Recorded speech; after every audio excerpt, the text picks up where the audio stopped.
Greetings, dear friends. Welcome, dear Bülent. Greetings, everyone.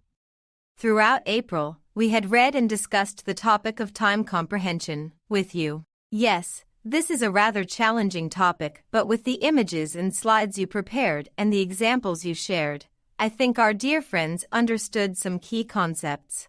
Some our friends asked if we can give more examples, but I think all of us need to challenge our brains to set it on fire, so to speak. Because without making efforts, we cannot gain knowledge. And please remember, the divine order and the universe states that we cannot understand such concepts but can only intuit. Therefore, in this series, we try to do our best for increasing our intuitions. Yes, please begin with a short summary of what we read and discussed last week. Yes, this month, as we read passages on time comprehensions, we mention the original principle, original time, principle of destiny, spirits. And as you can see in this slide, a structure emerges that we may call as the ontology in the divine order and the universe. Of course, this is only a simple and crude representation. Now, there are universe substances where all existence or spirits and necessities can become reflected upon, and the substance of our own universe is matter. Yes, it means that there are infinite number of universes. Considering the fact that the evolution is infinite, then naturally, universes are infinite as well. And in our universe, there are cosmoses, and one of these is the hydrogen cosmos. And within hydrogen cosmos, there are subhydrogen realms, or cosmoses as well. And above the hydrogen cosmos and all other milieus, realms, and levels of development and evolution, there are the cadres of beings in duty. And above these, there is the unitary. Also, in our universe, there is the being, our spirit's representative in our universe. Between spirits and the universe substances, there is an inaccessibility. That wall-like line in this slide represents this. Now, our spirit is supra-universe, outside the universe, and at the same time, our being and our body as its vehicle are intra-universe, inside the universe. And how these two sides communicate? Via the sublime principles. Absolute Creator has no direct contact with the created. This connection is only via sublime principles.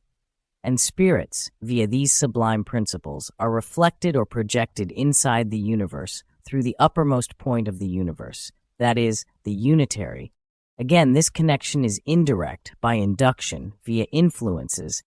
So, spirits interact with this universe matter as though they are inside of this universe. On the next slide, we see the structure of our matter universe in general terms. From amorphous matter that did not receive influences yet, up to the unitary. When the original influences initiate motion on the amorphous matter, movement begins and objects are formed, deformed, and transformed in myriad ways to manifest or appear as more complex structures at the subhydrogen level. Then the hydrogen cosmos we live in. Then the plan of love, the semi-subtle realm, and then levels of plan of duty that progress in holarchy, and at the uppermost point is the unitary, the point of governance of the whole universe, where all supra-universe influences filter through and permeate the whole universe. And again, all processed information filter through the unitary and reflected to the supra-universe. And the figure on the right side shows how this system works. Necessities for the evolution of spirits emerge through the original principle, the sublime principle of destiny, the original time. The being and the other assisting beings in duty build a body. But the main factor is the mechanism of destiny. And this mechanism of destiny binds the time-form motions and matter milieus in accordance with the needs of the spirits. Hence, space occurs, and this happens through the reflections of the original necessities and original time. And the being, by using this body, gain experiences in this space-time. And the essence knowledge and the comprehension the being gains are again reflected back to its spirit via the sublime principles. And as spirit evolves, the being gets developed in tandem. And we had discussed the individual life plan and communal life plans last week. So in this slide, we see a representative of the planar life plan of a person. A, B, C, D points are the main events, our states, our comprehensions that are outlined in our individual plan for our further development. And as you see, we have freedom, albeit limited, to change our course or route as we progress on our life path towards these destined points. And our next discussion was, what is an individual life plan compared to the communal plan? And by this slide, we tried to convey that without a communal plan, an individual life plan does not work, because a person has to be interaction with other beings in a lifetime, parents, family, society, nature, disembodied beings, etc. So all kinds of interactions, even of a single person, need to be taken into account when the communal plan is made. And from this fact, we had said that the capacity and the scope of the cadres of beings in duty that are making communal plans must be immensely vast. Yes, I can summarize the discussion of the last week like this. Thank you for this summary of last week. Yes, we read and discussed about the topic of destiny. What is destined or not destined? As we see in that planar representation of individual life plan, a motion or movement occurs in accordance with the needs of the being, and any motion proceeds with causes and effects, and where the comprehension is focused, through the binding of the mechanism of destiny, space occurs, and the events, encounters and interactions in our life happen. Due to sensuality, or the earthly cravings, sometimes we fall back in our reality which we need to elevate, and then, we encounter many hardships or troubling consequences of our action in this direction. Then we need to walk that path again, and maybe again and again until we fulfill the experiences of that reality. These are like U-turns Google Maps suggests us when we missed the exits or some right or left turns. And in this example of fishing net you shared, the part zoomed in to represent the individual plans that are connected to each other in the whole net of the communal plan. We see 4 knots or corners. It is an apt symbol for the mechanism of destinies binding the time-form motions with matter milieux and occurring a space. If you like, you can call it 4 elements, or the square shape symbolizing the earth in Tibetan Buddhism. I mean, these are mentioned or explained in many esoteric and ancient teachings. Humanity is not unfamiliar with such knowledge. The knowledge we read in the divine order and the universe complements this knowledge with a greater picture. Nothing is coincidence or arbitrary, but the flow of events can change with the efforts of the beings within the possibilities of their life plans. As their efforts for widening their comprehension accumulates at certain points, more possibilities become available. In short, our life plans are not fixed and unchangeable. On the contrary, they become malleable as our comprehension widens. And also, we discussed that we are responsible not only for our actions, but also for our thoughts, because they start a movement, emotion, and influence. And, if you remember, this book stated from start that emotions are of matter, thoughts are of matter. And if, as we read last week's, our focusing on something in our imagination brings out space, then all kinds of imaginary creations we bring out are very important in our experiences in varying states. Be it negative as a curse, an ill praying, an ill thought, or positive as a scientific discovery, a space occurs and we utilize it for bad or for good. Of course, there is a balancing system in action, because had each imagination of each person to be manifested, everything would be disarrayed. Thanks to the systems of beings in duty that regulates these, every single thought, wish or curse of ours don't become actualized, otherwise these could create seriously chaotic processes. Previously, in our public lectures, we frequently stated that imagination is an ability of the spirit. Again, this topic of imagination is very important, and soon we will read more about this. Alright, let's start reading. Now, we will give you some knowledge about the advance after entering the stage of duty. The plan of duty is a stage in which evolution can be started and continued on with open comprehension. The automatic and semi-comprehending developments which have reached up to the plan of duty have entered here a complete comprehending stage. And the clear meaning of this is, comprehension of the beings have started to adapt by their own powers to the beams of the cone of light which we said that they climb up in this plan. Because of this, we call the stage of duty as the stage where active adaptations start.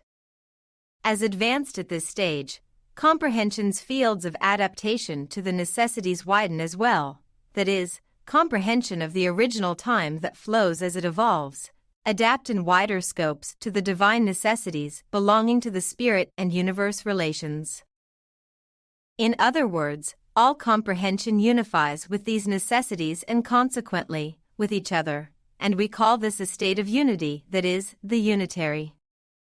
Nevertheless, the unity at these initial stages of the plan of duty is yet a long way off from being complete, but it has started to occur. For example, now that we accept the infinite necessities of the original principle like an infinite value as an, which belongs to the relations of the needs of spirits and the possibilities of the universe substance, the comprehension of the beings at this stage has yet adapted in a very small scale at the initial stages of duty.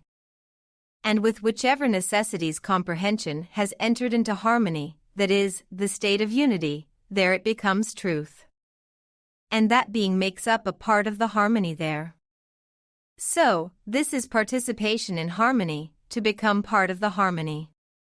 This knowledge also explains the meaning of the statement that the plan of duty is a plan of realization. So, in tandem with the start of this plan, comprehension proceeds to penetrate into the universe truths with greater power. That is, within the harmony of these truths its scope increases. Similarly, this knowledge explains another great truth as well. Various beings who have reached a state of reconciliation upon the same necessities have become a unity with each other as well. Therefore, in the various stages of the plan of duty, there are various duty groups which have unified upon certain necessities, becoming a unity. Among them, unlike in the world, there are no differences in realities. For, they are actually in harmony with the truths. There are not realities but truths. Nevertheless, we repeat that this harmony has not immediately contained the whole of the plan of duty. The complete and total harmony is only possible at the unitary, and this is still at a distance which can be deemed as infinity relative to the initial stages of the plan of duty. First, I'd like to say something about this word of comprehension. We read this sentence: comprehension proceeds to penetrate into the universe truths with greater power. I mean, there is a connection between the meaning of the word comprehension and penetration to the universe truths. And what is this universe? Matter universe. That is, this is about penetration into the possibilities of matter provides us with, into the truth of matter, and as experiencing those possibilities, becoming developed and evolved, and consequently progressing toward complete comprehension. Yes, when we look at the start of this passage, we read about automatic and semi-comprehending developments, and these will continue up to the plan of duty. And I think this means those states, perhaps in a lesser degree, will continue in the plan of love as well. We don't know about these plans yet, but we know what those developments are in our world. Developments in our superficial time are automatic or semi-comprehending. According to the fourth way approach, which I mentioned last week, our consciousness is defined at 4 levels: sleep, daily consciousness, self-remembering, objective consciousness. In the sleep state, we can only be partially conscious in our dreams that we can remember. Daily consciousness is the passive state of consciousness that we are in while doing our daily work while awake. Even if we are aware here, this awareness is passive awareness. Events happen, our situations arise, and we watch them half blindly, and we are usually not even aware of them. A person in this state is a machine and is automatic. As long as a person is automatic, he is subject to the slowly turning wheels of automatic development. The third state of consciousness, called the state of self-remembering, is a higher level of awareness where the person separates the centers of emotion and thought from each other in the moment. His internal and external awareness are at a high level at the same time, and he overcomes his mechanical consciousness and overcomes automatism. But this state is not continuous, it is intermittent. For this reason, it is semi-comprehending. The fourth state is objective consciousness, that is, perceiving everything as they are. In other words, perceiving not the reality, but the verity. And if a few human beings had this almost total comprehension, they should be coming from the plan of duty. After all, we read in this book that total comprehension begins at the plan of duty, but not right away. In the various stages of the plan of duty, there are various duty groups which have unified upon certain necessities, becoming a unity. So at the initial levels of the plan of duty, fields of harmony, field of adaptation are established by small groups when beings complete the plan of love. These will be smooth, volunteered transitions towards the plan of duty. As their capacity grows, or their fields of adaptation widen in the spherical time, their scope of comprehension will widen as well, and they will be more able to penetrate the universe truths. And also, we read about the unity of comprehension. Light may be a good example to explain this. The ordinary light we know is not in a state of unity. What do I mean? Well, this will be a little bit technical. Please bear with me.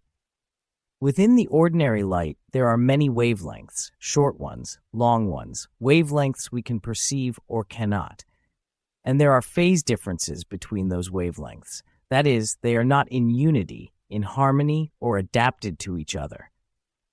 Because of this, it is a scattered and yellowish light. However, the waves forming a laser beam vibrate at the same frequency and phase. Both ordinary light and laser light are electromagnetic waves. Ordinary light is a mixture of electromagnetic waves with different wavelengths. Laser light, on the other hand, is monochromatic. Ordinary light is directionless and incoherent, while laser light shows a directional and extremely coherent distribution. This is the fundamental difference between ordinary light and laser light. When we look at this analogy, ordinary light is like the state of a group or community of human beings in the world, but the laser light is the representation of a group of beings in duty that have achieved a unity of comprehension. Last week, I had mentioned about research on the factors affecting our decision-making process. For example, they studied the decision mechanisms of the judges in court, and found that even their verdicts for the same crimes differ if they had a good night's sleep or not, what they ate, if they are hungry or not. Such brain research shows how we are open to external and internal influences and processes, yet we insist that we are always conscious and aware. Yet, we think, act and choose automatically in general. As I read the divine order and the universe and the knowledge about how gradual the development of comprehension is, I think about all those factors that mold our worldly comprehension. Our biology, our childhood experiences, the relationship dynamics between our parents and their families, our social environment, the moral and ethical codes we acquired, the culture we are born into, the influences of our guiding beings, the influences from disembodied beings, obsessive influences, etc. High blood sugar makes us sleepy, hours of scrolling social media posts or hours of watching or listening that have mostly same contents, always feeding us with same impressions. Then our brains prune the pathways that are not in use. When we consider all of these, we can understand the reason this book defines our conscious states as automatic and more or less comprehending. As neuron pathways are pruned more or more, we always take the most traveled road, so to speak. We cannot even think about another option about things. We simply do things automatically. Therefore, when we talk about widening our comprehension, we must understand that the holistic working of our brain with all its centers is closely connected with the holistic working of the fields of consciousness, unconscious and subconscious of our being, in harmony with the impressions we gain through our relative states of comprehension. Consequently, even we try hard to intuit or imagine a state of complete comprehension, that state seems like eternally away from us. And when I think about the unity of comprehension of the small groups or organizations in the Plan of Duty, an image of a bunch of grapes. Similarly, the beings are like individual grapes that gathered on a bunch with the same aim and are nourished by the same source, same mechanism. As you had said, those beings in a group at the initial steps of the Plan of Duty become resonated with each other.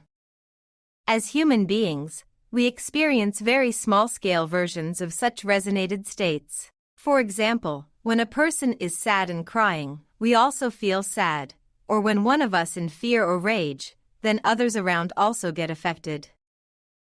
The harmony mentioned here happens when those beings that gathered in a bunch or a cluster with the same assumed duty and the same target realizes that duty. In this world, we call it team spirit. Sometimes, when a group of people perform their aim in a fluidic flow, without any hitch or glitch, those persons and even the bystanders perceive this harmony. And in the divine order and the universe, last part opens with these lines.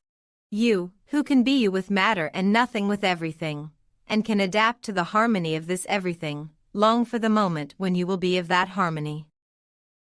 The plan tells us that as long as you are in the hydrogen cosmos, you cannot be of that harmony, but eventually a day will come when you can reach there and become of that harmony. And this is our being's yearning, as the reflection of our spirit that is a super-universe truth. We are gradually getting closer to that harmony, that unity of comprehensions. This is our destination, after all.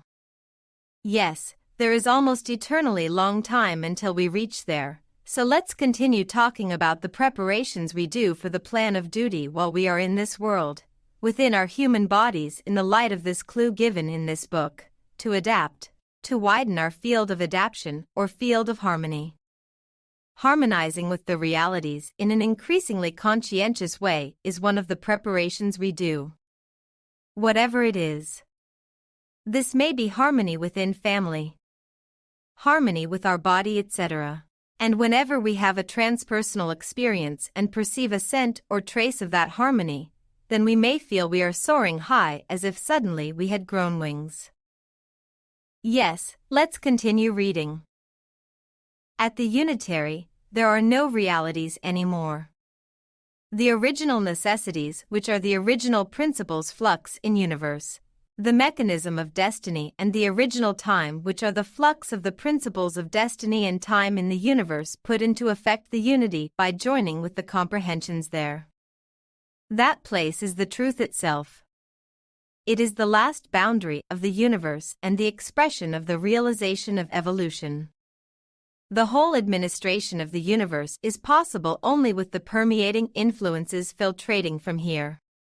In this slide, there is an object in the middle of a space, but the shadow of the same objects that are projected to each wall is different. One is letter G, another is letter E, and the other is letter B. Each of these projections or reflections is valid only for a person facing that wall only, seeing that shadow only. Just like the symbolism explained in Plato's cave. Letter G is a reality for a person facing that wall. Letter E is a reality for a person facing that wall. Letter B is a reality for a person facing that wall. However, the verity or truth is the object itself. Similarly, each of us, in the sense of existential patterning or needs of our beings, we are not same, we are different from each other. Consequently, it is like each of us has a different set of glasses over our eyes. And as we read in this book, there are as many realities as there are people in the world. Each perception of reality is correct for that person, but someone else may perceive the same reality in a completely different way. That is why these two people are not in agreement. Realities are subjective, In other words, they are specific to the person. On the contrary, verity or truth is unique. In other words, it is objective. It is independent of a person's perception and comprehension. When two or more people perceive and comprehend the single and objective truth, verity, instead of their own realities, then they are in agreement and harmony. And as we discussed previously, this cosmos is a subjective field of development for human beings because each of us has his or her own perception of reality. However, when we reach the initial steps of the plan of duty, this subjectivity gradually turns into objectivity. And within the scope and capacity of our field of comprehension, we begin to have a state of truth or verity. And only then the process of objective evolution begins. I like this picture to explain the difference between reality and verity. The real tree represents the verity, truth. On the left, we see 9 paintings by 9 painters. They looked at this tree on the left and painted it by adding their own interpretation, their own taste of art, their own talent and abilities. And the results are different from the truth. In the hydrogen realm, we are like those painters. Our perceptions about the truth are always subjective.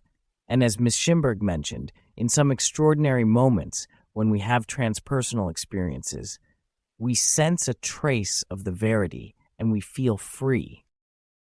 Yes, let's continue reading. Traversing the paths which seem endless, starting from the initial stages of the plan of duty up to the unitary occurs also through very complicated mechanisms.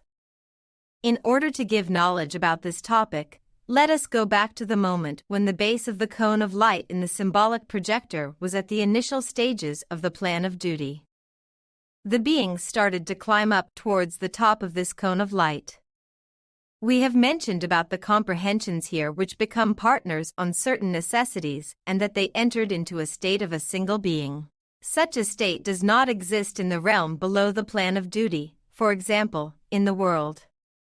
Since it is not possible for mankind to reach any truth at all, mankind lives only in the relativities of the truth, that is, in the realities.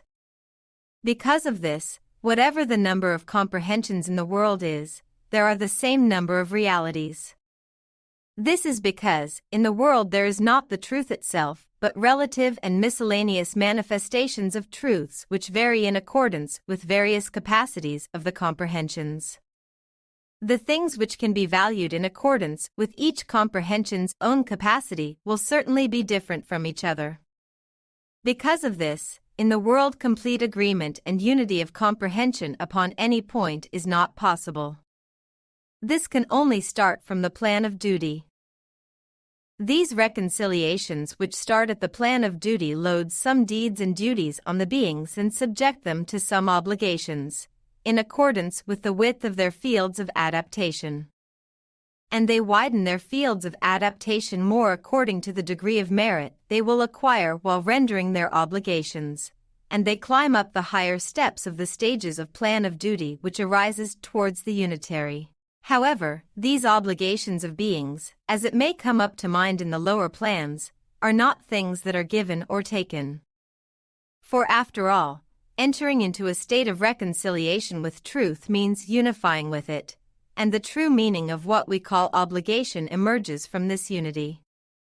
Therefore, as the beings rise up at the stages of duty, their obligations increase automatically under the mechanism of destiny. No one charges the beings in the plan of duty with obligations, as long as they increase the merit of their obligations regarding the mechanism of destiny. So, in this case, the beings in there are not completely free of the tests and trials either. The cone of light is an example frequently given in the divine order and the universe. I think to express the spread of the influences, this is an effective image. Yes, influences coming from the supra-universe through original principle, and the book advises us that we must not dwell on the mechanism of this process.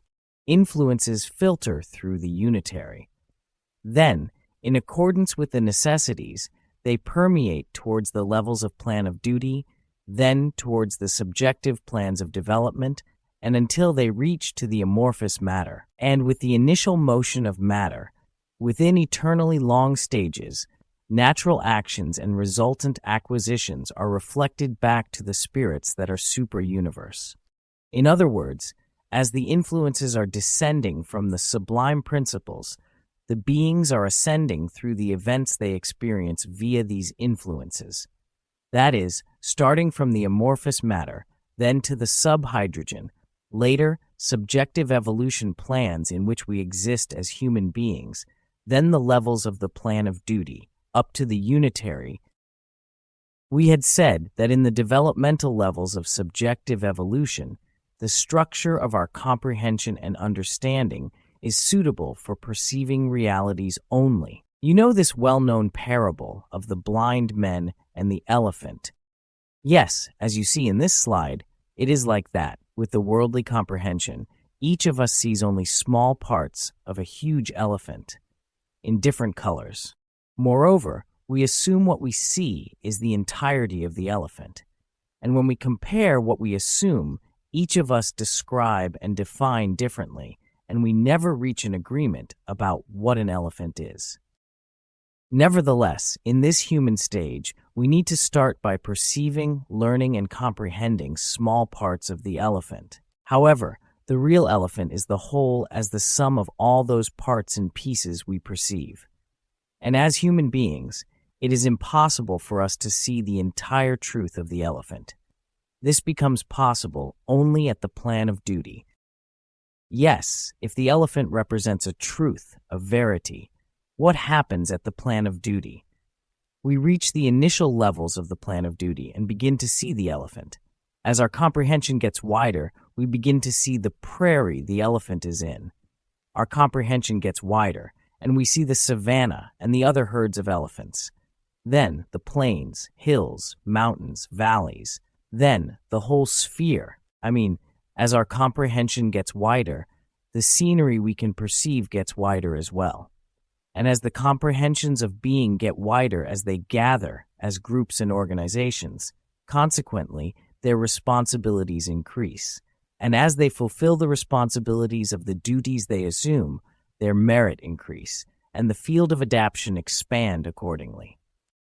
And this is such a point in the development of the beings that they volunteer for duties, because they completely understand that in order to evolve, they need to assume and accomplish duties in many levels of organizations in the universe. And of course, as evolution continues, tests and trials continue as well. Here in the human stage, we get developed and evolve by experiencing events. I think there, in the plan of duty, beings evolve by assuming duties. Before we say goodbye, let's reply at least one question. You said, living beings have guardian beings. Do countries or communities have guiding beings as well? I can reply this by sharing this slide that may explain the holonic structure of the plans of duty. First, let me explain what holonic means. Within a holarchy, parts or holons make up a whole, and each holon is a whole in itself, and each holon is joined with similar holons and make up larger holons, and each larger whole or holon contains all smaller holons. As you see in this slide, we can make another list as solar system, planets, Earth, continent, country, city, town, neighborhood, etc. This leveled descent may have a connection with the holonic structure of the plan of duty.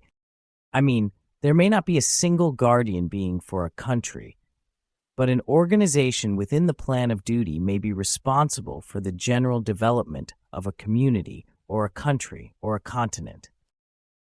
In the further pages of the divine order and the universe, we will read that there are cadres of beings in duty that are responsible for countries, for atmospheric events, etc. These are not individual beings, of course, these are organizations. Because, if you remember, as the scope of comprehension widens within groups and organizations in the plan of duty, individuality vanishes. We are not an individual grape anymore. We are a part of the bunch, then we are the whole of the grapevine. In this sense, each of us doesn't have individual guardians. this book always states as beings in duty, therefore, there is not a single guiding being assigned to you. I think, as our realities elevate, as our scope widens, our magnetic field resonates with the next larger holan or organization of duty, and the influences governing our essence being and all other beings that make up our bodies change, and in accordance, quality of events, experiences and tests and trials in our life change. And when we talk about cadres, we can only intuit a meaning such as a group, be it small or large, of beings of duty that is merited for particular duties. So, let's not think or imagine guardian or guiding beings as individuals. Let me remind you, dear friends, we talk about an immense system of organizations in duty. Within this system, each organization has a fluidic communication between each holan it consists that branch out to the smallest related particle. Yes, dear Bülent, thank you so much for your work, comments and company in this series. The slides you prepared and the examples you shared were so beneficial. Thank you for inviting me, Ms. Schimberg.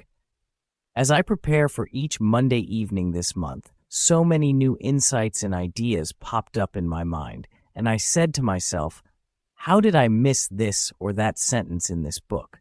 So I hope that our videos were beneficial for our friends, as preparing for them is beneficial for me. Good evening, dear friends. Hoping to see you all next week. Good evening, everyone.